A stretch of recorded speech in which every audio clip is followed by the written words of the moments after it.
Joining us now, Governor Terry McAuliffe, fresh back from his time in Washington, D.C., is chairman of the National Governors Association. So you're at the National Governors meeting, right? Big week. You're the chairman of that.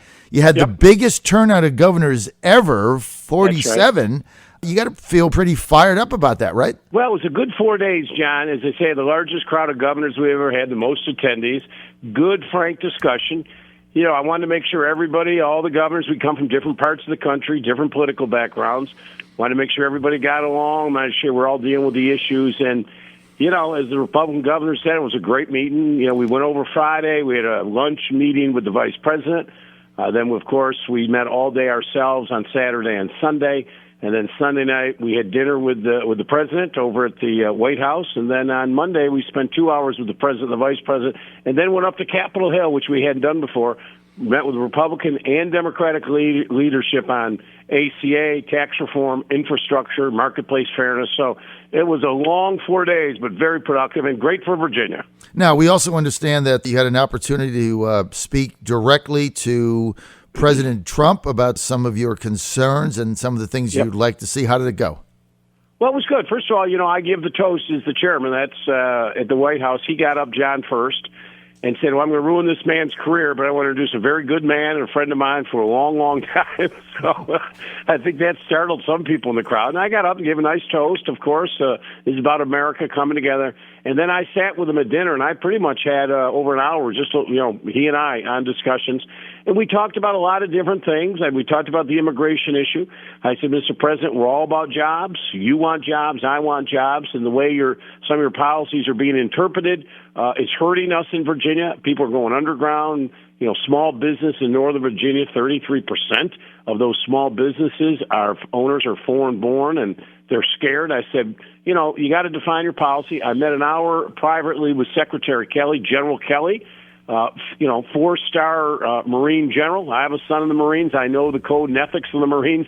When John Kelly tells me something, but, you know, he says nobody's being deported. Not one single illegal will be deported unless you've been involved, as the president said yesterday, a serious criminal offense. So that's a big difference from what's sort of been out in the ether, John. And I talked to the president about that. I also talked to him about what we needed here in Virginia, defense spending, more naval assets. And all I can tell you is he said, Terry, you're going to be very happy. And then he brought the vice president over and said, tell Terry he's going to be happy in Virginia. So it was a pretty funny moment. But that's why these, you know, you know, you had the Secretary of Transportation. I chased her around the room working projects with Elaine Chao, Secretary Price.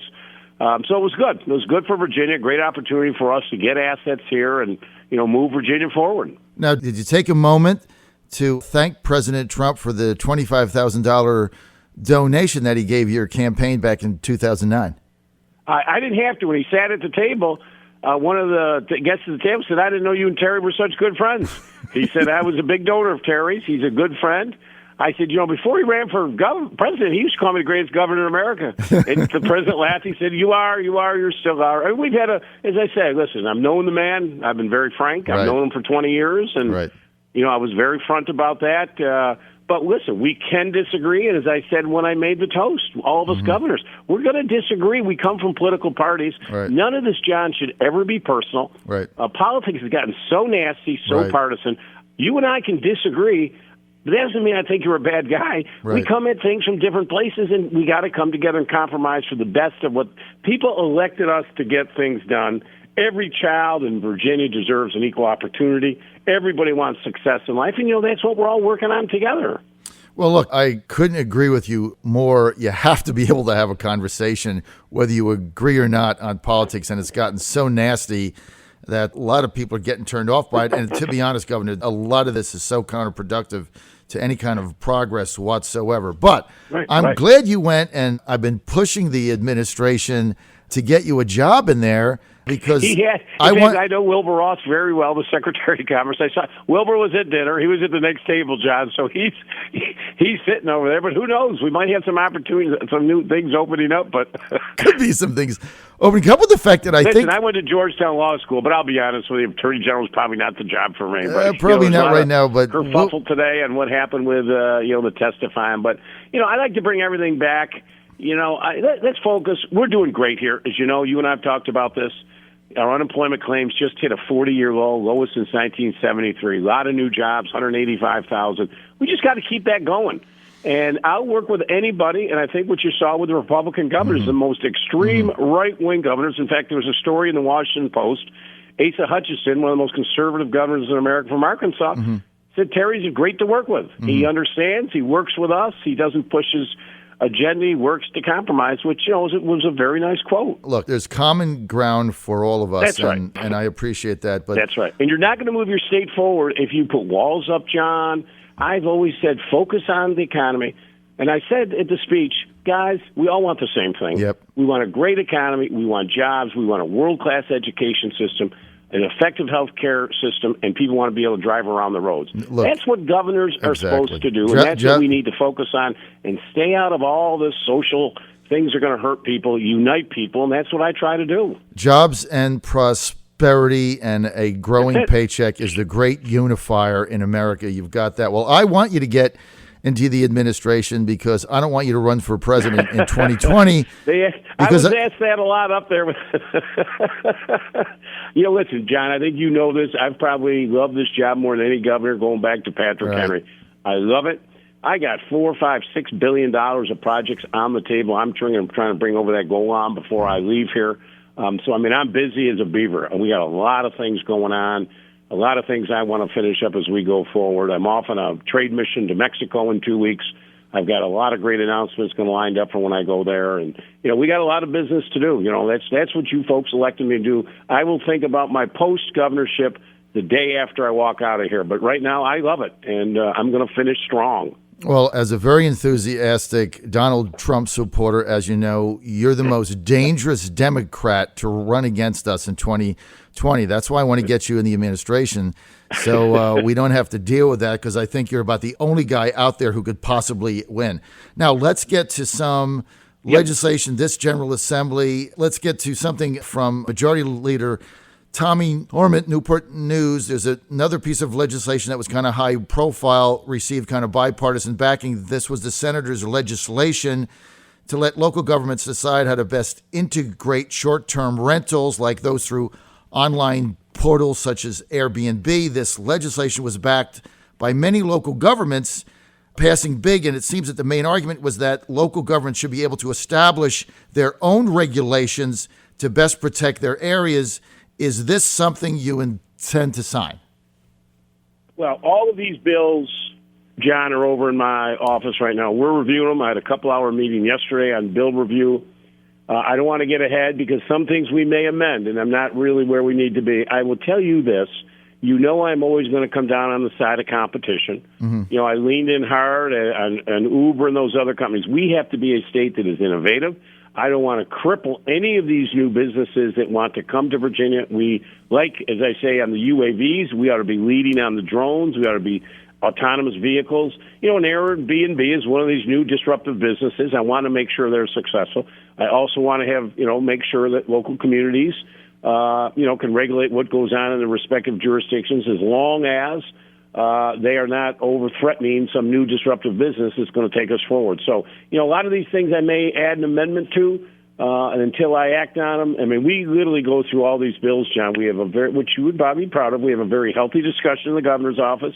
I welcome open and frank discussions, which we have, on bills where I may be, and I let everybody try and convince me that I'm wrong and that I should go another way with my policy shop, which is great.